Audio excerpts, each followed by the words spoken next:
Hey dear ones, Aquarian Humanitarian here.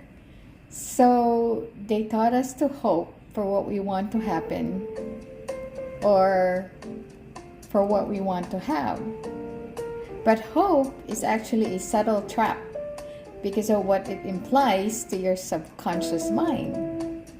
When you hope for something, you are inadvertently confirming two things to your reality. One, you don't have it yet.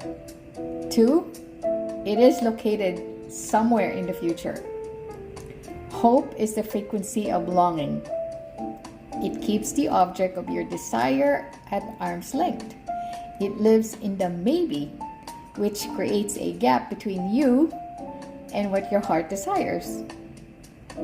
So you may want to delete the word hope in your vocabulary. And I wrote a 6-page step-by-step guide to help you step into your power, to shift your thinking and your language, and to also heal your chronic pains or your financial issues. This is free. This is my latest gift to humanity, and you can request it by emailing aquarianhumanitarian2@gmail.com.